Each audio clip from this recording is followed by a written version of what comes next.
Bonjour tout le monde, on est mercredi et ce midi je suis allée prendre un café avec ma copine Julie qui était encore à Paris aujourd'hui. On a profité un peu du soleil et là je suis passée chez Rougier Play pour m'acheter un petit peu de matériel à dessin et puis là je vais aller peut-être acheter le cadeau pour l'anniversaire de ma maman qui est vendredi, donc je vais peut-être aller faire un tour en boutique, essayer de trouver 2-3 trucs pour son anniversaire. Donc voilà le programme de la journée.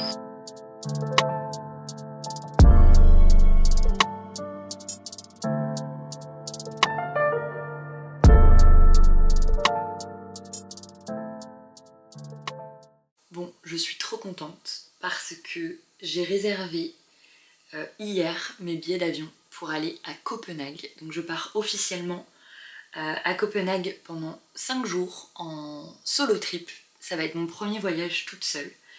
J'ai trop hâte. Je me suis réservé ça un peu du coup dernière minute puisqu'on est déjà en avril. Mais voilà, vu que je vais pas forcément avoir énormément de travail à ce moment-là puisque beaucoup de gens partent en vacances, c'est un peu les moments où j'en profite aussi moi pour partir en week-end. Et du coup, je vais partir 4 jours toute seule. Je me suis réservé un petit Airbnb un petit peu excentré du centre de Copenhague.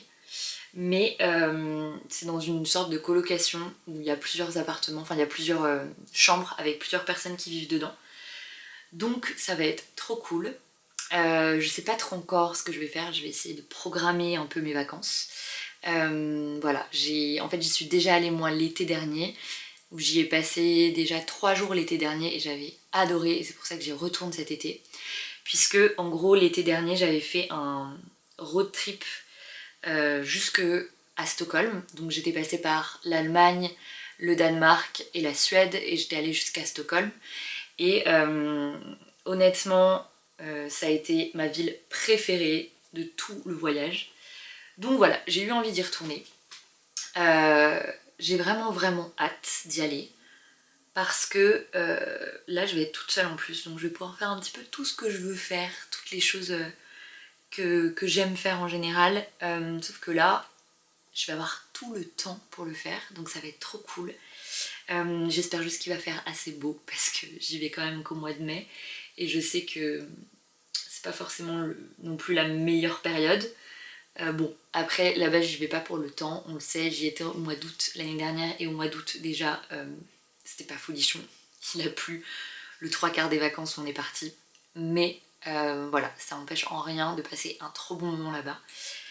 Donc voilà, j'avoue que je suis un peu nerveuse parce que c'est mon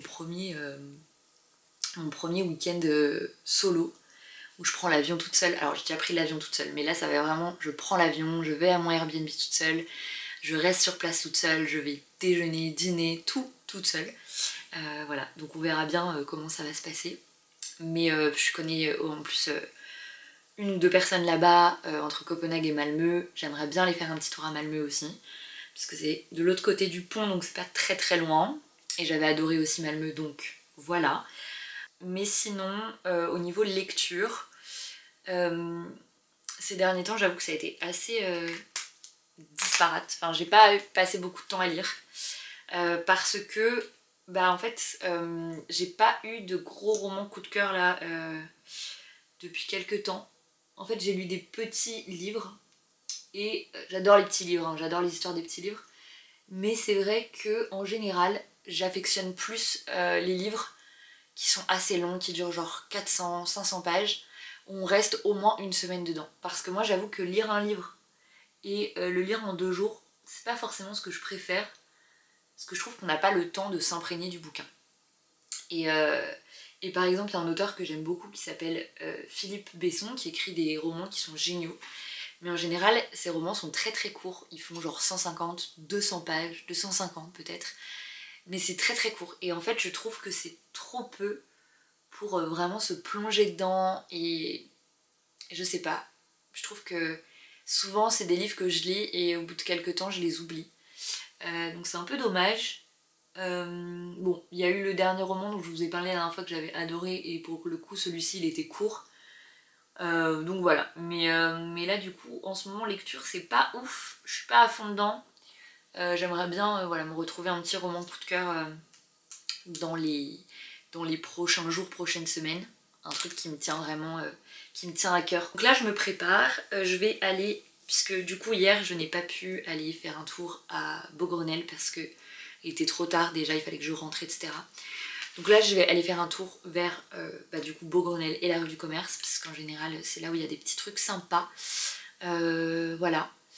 Et puis je pense qu'après je vais aller me poser un petit peu avant mon cours de ce soir. Bon, du coup je prends ce bouquin avec moi, Cléopâtre et Frankenstein. Je l'avais vu à la librairie, je crois qu'il est très à la mode en ce moment, on le voit partout.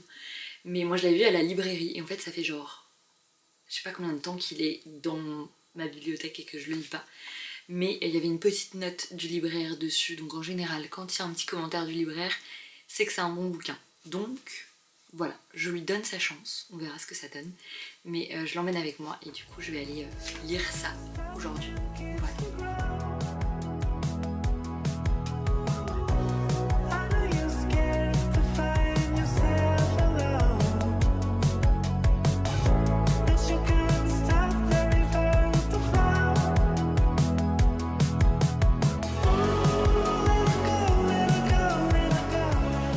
Il est 21h, je viens de sortir de mon cours du jeudi soir et je suis tellement apaisée.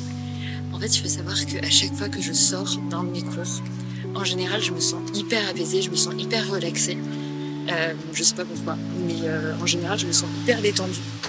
Et là, j'avoue qu'avec l'arrivée du printemps, c'est encore pire, enfin c'est encore mieux du coup. Et je me sens vraiment hyper détendue. Il fait beau, il fait bon, ça sent les fleurs. Vraiment, genre Paris au printemps, enfin pour moi, il n'y a rien de plus agréable que Paris au printemps. Hier soir, on s'est posé avec des potes au soleil. On est allé profiter des premières soirées de printemps.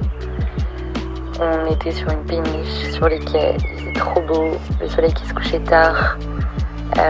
Première soirée à pouvoir dîner dehors sans avoir froid, et ça vraiment, c'était trop cool. Voilà, et ce week-end, j'ai pas grand chose de prévu. Et je pense que je vais en profiter justement pour rien faire et profiter de juste me poser avec moi-même.